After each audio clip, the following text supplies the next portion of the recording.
mouse that was so. Good morning, everybody. Jack is just putting himself together here.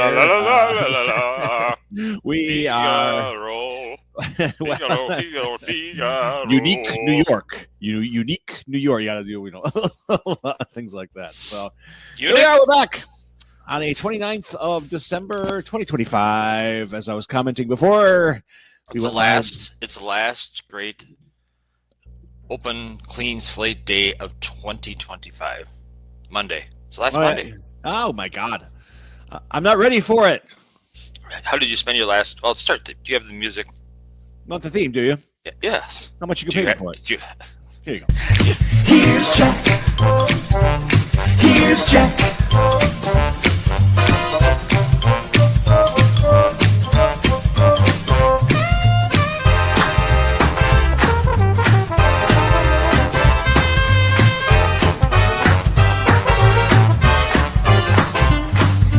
Jack.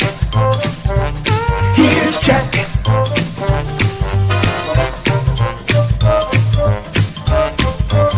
Here's Jack.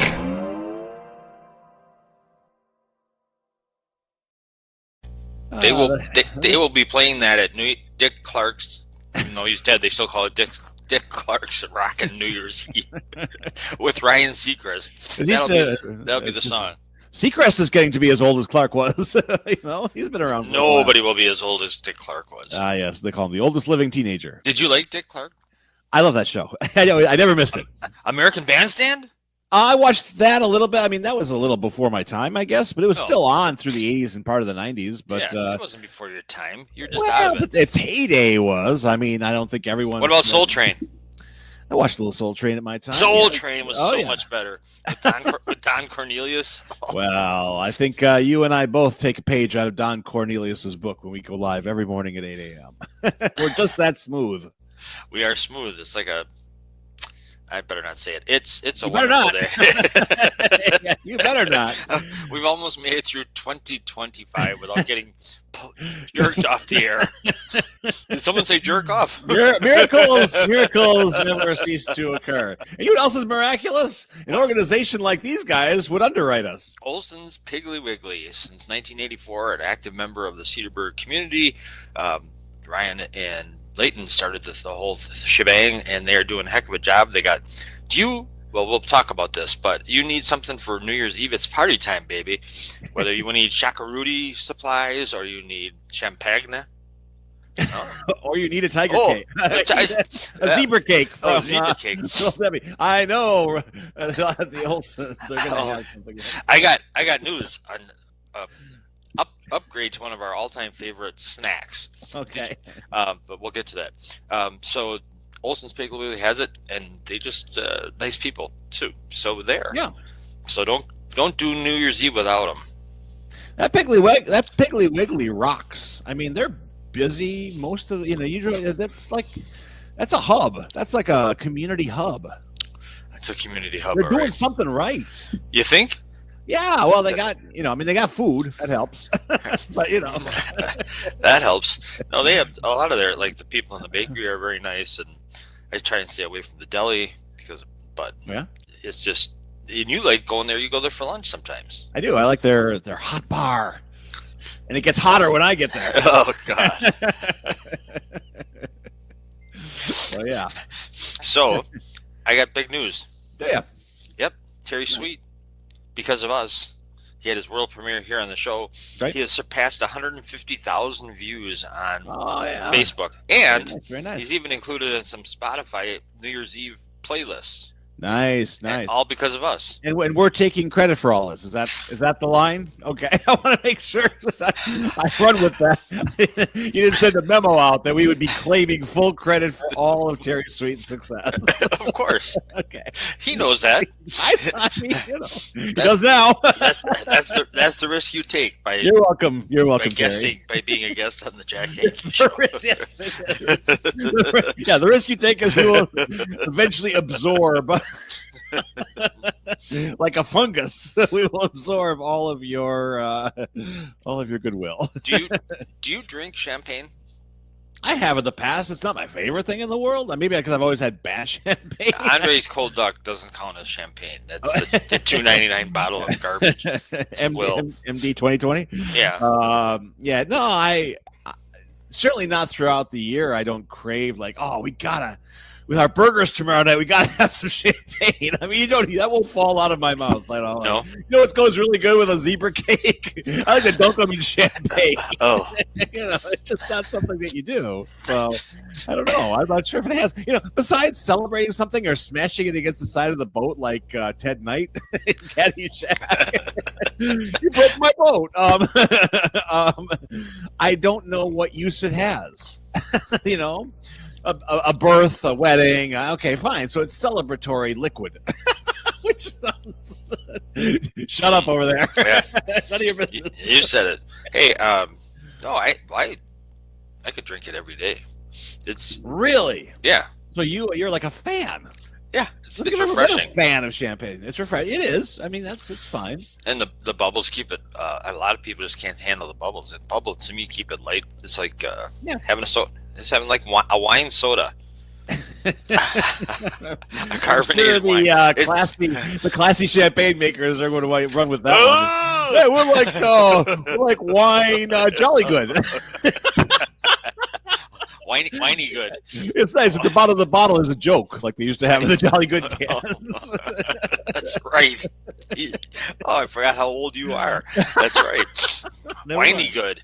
Yeah. So there you go. Yeah. All right. Yeah. So I don't know. So if you do, see, you're the perfect person for this. Then, okay. You have no expertise on buying one bottle. If you go into a gig, on New Year's Eve, you're like, what do I do? WWJD. What would Jack do? Jack Henke Show, co-hosted by Sylvester Stallone. Apparently, you, Adrian. What do I do about the champagne? Anyhow, Doug can help you. He'll guide you through. Jam Master Duguay is there to help you with all your beverage needs, and they got all the party stuff there too. But no, he's really helpful as far as you don't really need that. If you don't like it, you're just going to do it once, but you don't want to show up with that either. So the liquor picker is equally skilled in the art of champagne as well as the beer very much. And the hard stuff. He also is. He's like me. He's a fan of champagne. I got a question for him and for you, I guess, is that if he's going to be this expert on all of these booths, is he okay? I mean, do we need to do like a wellness check or something? It doesn't slam him like you do. When someone says sample the champagne, he samples it. Okay. He's got. Wait! I can't do another one. I'm not done with this bottle. So he is a genius with restraint, is what I'm hearing. Okay, very much. Very good. Good. Back in my beer drinking days, he would say, "Jack, there's so many beers. I can only try so many beers because I ask him about one. I don't know, but he's the real deal. So all right, very cool. And he's not thrilled, no, surprisingly, with the name Liquor Picker. He's not a fan of that. No, I told him. I said we've been talking you up. Once again, like Terry Sweet, I don't think he has a whole lot of choice in the matter. Liquor Picker, yeah. He went, huh. Sorry. It's stuck. What are we gonna do? That's right. So very good. Yes, it is very good. Yeah. So what do you got for today? Oh, I got some weekend box office we can talk about, which is a wonderful, wonderful thing. Yes. And let's do that. Let's look at the weekend that was. Is it only a weekend? Does it count the holiday? That was. These numbers do not. Okay. So because I suppose the holiday fell in the middle of the week. This is more of a three day haul, I guess. So what we're looking at here is the weekend of Avatar: Fire and Ash, which comes in with a 3-day, $64 million haul, which is down a mere 28%. From the week prior, and that actually is great. That's one of those things where most Hollywood movies have a 50 to 60% drop off, which is normal. But everyone goes out opening weekend, and then you just have the natural drop off. This one has a mere 28% drop off, which is a lesser drop off. according to Variety, than the prior entry, which had a 50, the traditional 50% drop off. So this one is holding well, and I believe worldwide, globally, we are looking at about, what do we got here so far? 750 million globally. So this is going to obviously cross the 1 billion mark without a problem, and that's a beautiful thing. That's bodes well. I saw where James Cameron, the director, he's a cool cat. I like him, even though he can be, I guess you don't want to be directed by him. I guess he gets a little surly on set, but then I deal with this. So like, how bad can it be? True. Yeah, you could just put his caricature with all those things, smoke coming out of his ears like Jamie has me. Exactly. Yes. But I saw where he said this one doesn't do well, he's not going to do 4 and 5. But he already has 4 and 5 written, I guess. Yeah, more to come, I would say. More to come. Yeah, I'm a little sad about that, actually, because I thought prior to this Avatar obsession of his, which decidedly was a good career choice, but I'm sad because he was such a good filmmaker prior. He made a lot of, like True Lies. Go back and watch True Lies sometime. That is actually one of those like nearly perfect screenplays. That is a great movie. And, the Terminator movies, obviously, and Aliens, and he was a great filmmaker, and he got, Titanic, I think, is a great movie. I think Titanic's fantastic. So I'm sad that I think the remainder of his days will be spent on Pandora, the planet, not the streaming music service. I guess episode 5 or movie 5, whatever you want to call it, the 5th one, they're coming to Earth. Finally. Yeah. We've been waiting. But he said something interesting. He said, it's not that I don't want to do them, they have to be worth it because it's a good 6 or 7 years of my life. Yes, for sure. Yeah, I mean, absolutely. And that's when you think of it like that, and you're like, holy mackerel. How because he does everything for that, doesn't he? Yeah, he does. Yeah. I read the biography on him. He's a fascinating character. Really is. I mean, he's actually a great artist just for sketching and drawing. I've seen his sketchbooks, and it's like, wow. I mean, he could have made a life out of that. And you got to start with in an area that I, of course, have a personal interest in. He started with Library? Roger Corman. You got to start doing like set design for really trashy Roger Corman movies like Galaxy of Terror and Forbidden Planet and Horror Planet and Forbidden, just like garbage. But he had such a sci-fi slant that Roger Corman recognized, like, wow, this guy really knows his stuff. So I won't pay him because Corman never paid anybody. But didn't he do? Who's somebody else famous? George Lucas, was he under Corman? Yeah, Lucas was not. Spielberg, but Coppola was. Coppola. Of that USC pack. Coppola got to start with Corman doing some pretty trashy movies as well, but they were all successful. I mean, Corman knew how to bring a movie way under budget by not paying anybody. So it worked out really well. There's that.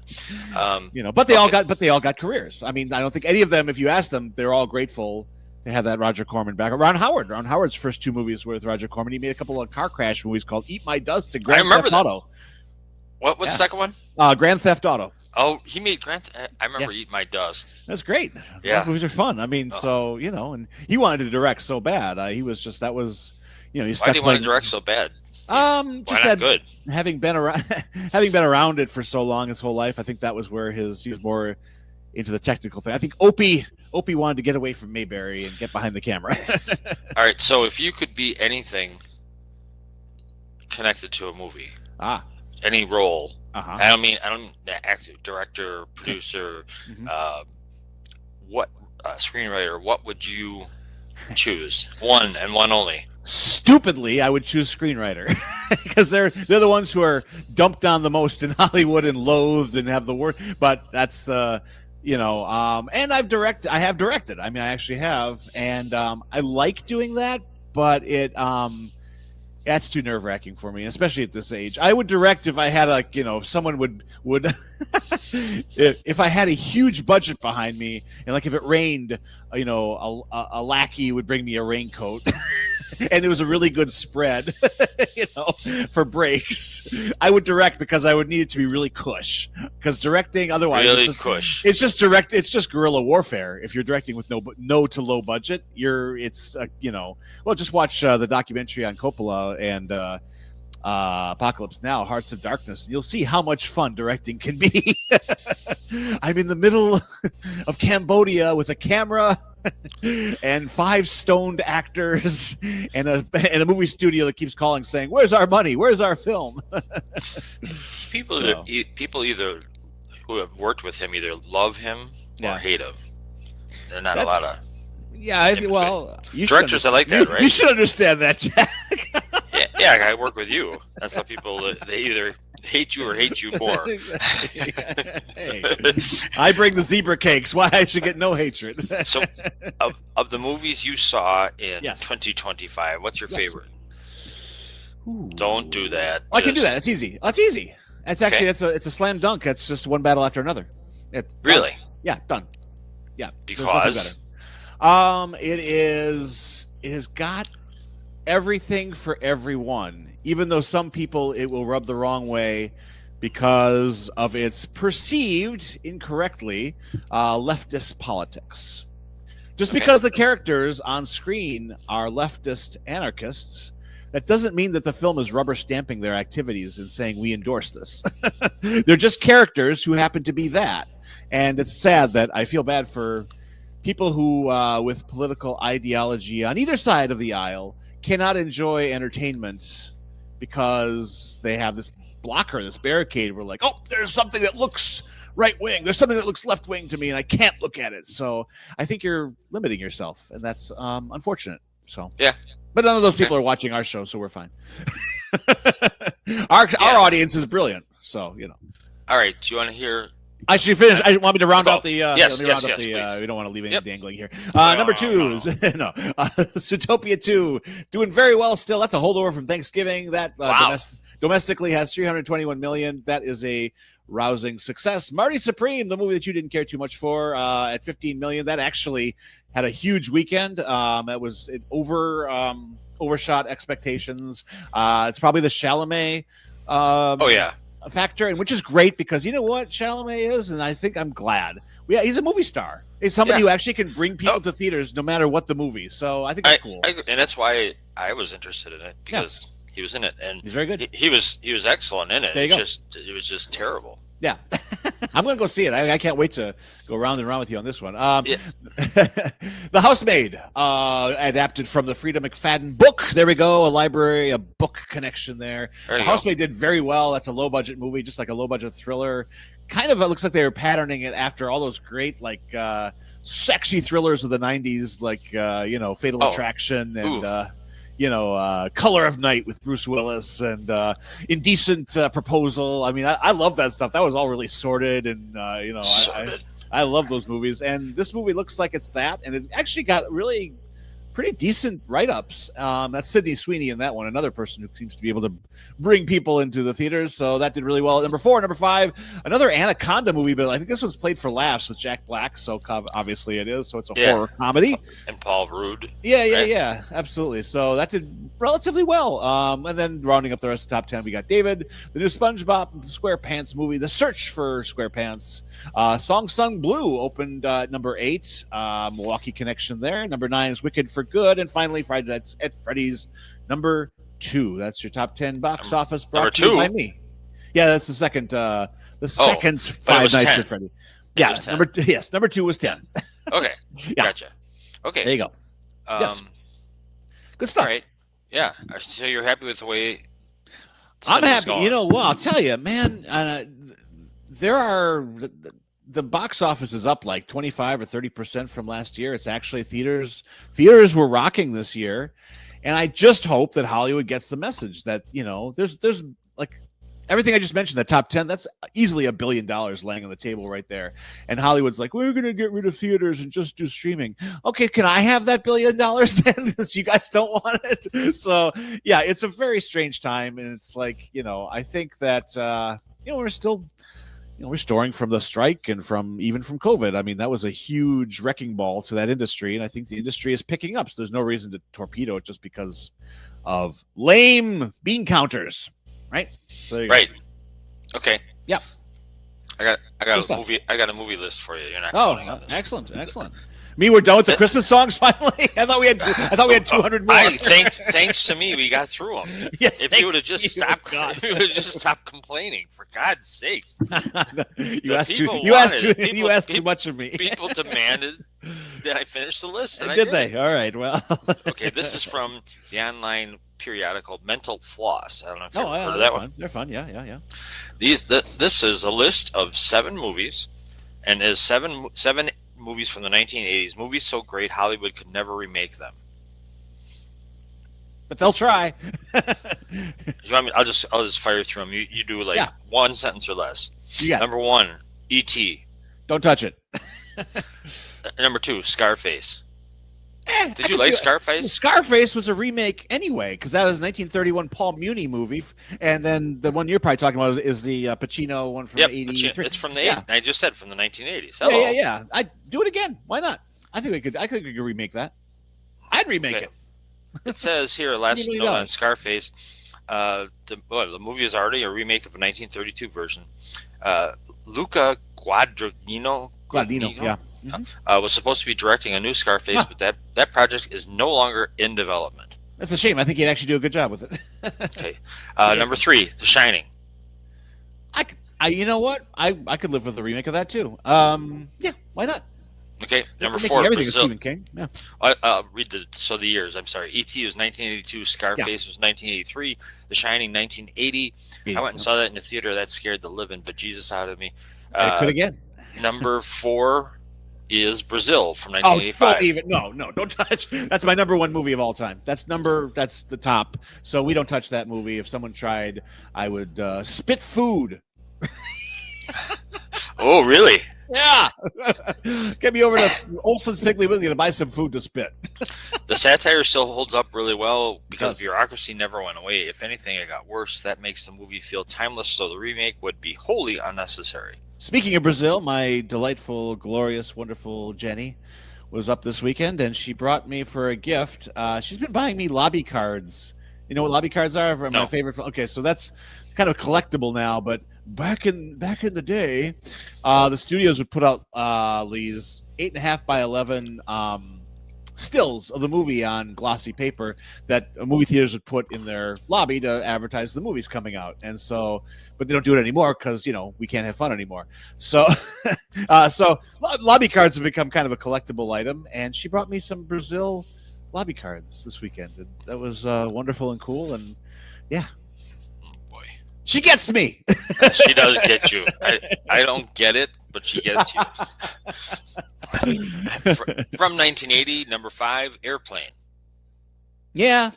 I mean, they just remade The Naked Gun with Liam Neeson and Pamela Anderson, and that was allegedly very good. I want to see it. So, I don't know. I don't think that's some sort of holy... the thing with Airplane, remaking that now, it's just a different culture, so I don't know if that one would work. Tough to say. They would try. I can live with it. They, I listened to an audiobook of the making of that, narrated by the Zuckers. Yeah. And who's the other Zucker? Abraham. Jim Abrams. Yeah. Abrams. It was really good. Really well done. I read it. Yeah. Good book. Number 6 from 1984. Once Upon a Time in America. Yeah. No. Yeah. I can't even imagine anyone could make that. That thing is like 4 or 5 hours long. And is that what's his name? Scorsese? No, that is actually Sergio Leone, who did Good, the Bad, the Ugly, and it's his last movie. It's a massive, massive epic. It's very good. I like it a lot. It's De Niro, James Woods. It's actually about sort of the Jewish mafia. And yeah, hey, take it easier. It's one of these, all right. No, it's a great movie. It's a terrific film. So. Yeah, don't say that they couldn't. They couldn't even begin to remake that movie. It wouldn't work. Number 7, final on this list, is the only one I have not heard of. I'm sure you have. From 1988, I'm probably not going to pronounce it correctly. Akira, Akira. Probably the that must be the animated Japanese animated film. Yeah. No, you couldn't. Well, it says Akira really did change animation. It tells the story of power and chaos in Neo Tokyo, and the visuals feel intense. Yeah. So much so that even the most modern anime can't quite match its style and level of detail in its artistry. Katsuhiro Otomo directed the movie, adapting his own manga. That's one of the big reasons this adaptation ended up triumphing over its source material. Yeah, I mean, once again, because it's an adaptation of a comic book, one could probably do a remake. I don't think that's such a holy thing, but I mean, and let me underscore all this, by the way, that I think all remakes are stupid. Just so you know, they're unnecessary. But if Hollywood is addicted to it, so what are you going to do? Hollywood has been chasing a live-action remake for years with Taika Waititi being the last director attached to it, but he too ultimately left the project. That's a white whale for Hollywood. They'll never pull that off. The big and white whale because they will want to whitewash it. They'd have to hire. I mean, to do it in a pure way, they'd have to hire Japanese actors. And Hollywood's like, well, we need a name. So I don't know. It's like I don't know. I don't see how Tokyo. That would work. Yeah. There's a name. Yeah. So there, I got a little movie on you. Not too bad. I liked it. That's a good one. We should wrap up with some news items from our friends, the news source, the only news source in America the official that can be trusted. Source. Yes, the official news source of the Jack Henke Show, the Weekly World News. And I've got some holdovers from the holidays. Let's take a look at this one. Did you know that there were actually biblical scholars revealed there were 5 wise men? I never knew. Gold, frankincense, myrrh. The 4th wise man brought a Starbucks gift card. The 5th brought up the receipt so Jesus could return the myrrh. That is my favorite Weekly World News bit that I've ever seen. They're all about the truth. You. One more here. This is also kind of religious. The face of Meatloaf appears in Dallas Diners Meatloaf near his birthplace. And it's the 3rd time in 3 weeks. What is he trying to tell us? Oh, thank you. Yes, we want to end on a high note here. And finally, the last item from the Weekly World News. Walter Cronkite says a holiday miracle Jell-O mold comes to life. And what I like is it speaks French. It's little details that make the masterpiece. Happy holidays, everybody, from your Jell-O mold to you. What can we talk about? The Cedarburg Public Library. Let's talk about one of my. Are you open this week? We are open this week. We had a little problem over the weekend with some internet outages across many libraries. Yeah, this was a different kind of issue, but I think it's all cleared up. Hopefully, we got the all clear today. I think there's some hacker that wants to go back to the old cardboard file. It was me. But one thing you don't need the internet for, I guess you would, to order it at bonfire.com, is some Cedarburg Public Library merch. Grab yourself a crew neck. How about a hoodie? Bags are nice. I like the mugs, and t-shirts galore. So bonfire.com/store/ Cedarburg Library -merch. Made possible by the friends of the Cedarburg Library. The amazing friends of the Cedarburg Public Library, who are incredible. Led by the very cool cat, Phil Page. He is the current leader. He is a cool cat. He's a very cool cat. I like him a lot. He's his humor and his countenance and everything is almost W.C. Fields-esque. He has a dry sense of humor. I like he does. So there we go. Wait. Yeah. We didn't mention tonight is the last drop-off day for Mr. Bob's of 2025 because they will not be open on Thursday, which is they normally are. Right. That's New Year's Day. Today they're open from 4 to 6 p.m. at the Ozaki Nonprofit Center in Grafton, Wisconsin. I was talking to Leslie Filer, who is one of the co-executive directors of Mr. Bob's, and she was saying how there was a group that came in last Saturday before Christmas with all kinds of wrapped candy stuff for the kids. So it nice. They're really doing a lot of nice work. Fantastic, yeah. I love Mr. Bob. And their youth ambassador program Bob has got the ability to get youths in there and doing good stuff. I mean, it's just great. It's great what he does. We don't have that skill. There's no youth intern program for the Jack Henke Show, and thank God for that. No kidding. That's MrBobsUnderTheBridge.org, MrBobsUnderTheBridge.org to see a list of what you can contribute. Yes, it'd be wonderful. Speaking of contribute, let's talk about our underwriters one more time before we check out for the days. Olson's Piggly Wiggly here in Cedarburg. They also have one at the corner of Highway 57 and Mequon Road in Mequon. Yeah, so doing really nice job. Nice people, good stuff. I cleaned up. I almost said something there, but I didn't. But anyway, a lot of nice people and do a great job and very helpful to the community as well. Yeah, since we're heading to the end of the year, I want to actually retroactively go backwards and thank all of our underwriters for this past year. Thank you, everybody. You're helping out the Cedarburg Friends of the Library so much. And if you want to be an underwriter, you don't have to be part of a company or organization. You could do it as a person. And Bulldog, how do they get a hold of you to do that? 262-375-7640. Ask for Jeff, or if you're really creative, ask for Bulldog, and we'll see if the call gets to me. So, everybody there they don't call you Jeff anymore, do they? There's a few stragglers. We got to work on them. Tell me who. Give me names. Give me names and addresses. Oh man, speaking of Scarface, all right. Yeah. Very good. Happy old year, right? Because we've got a few days left. Yeah. And it's not New Year's yet. Not just yet. Holiday. Is Kwanzaa still going on? I don't know enough about Kwanzaa. I think so. I don't so that would be one of the last of a few big. Yep, wrapping it up. This time of year, yeah. Absolutely. Yep. All right. There we go. All right, that is a show. Back tomorrow with more stuff. It's Tuesday. What do we do on Tuesdays? I don't know. We do New Book Tuesday is what you do. New Book Tuesday. I'll be in my normal digs, not in my kitchen. And we'll bring in some new books that have rolled off the truck. So don't want to miss that. Readers. Brown books. Yeah. Anyway, I'll find one. All right, folks. Have a good day. Have a fantastic day. Be careful out there. It's clean slate. Happy old year. This is it. All right. Goodbye.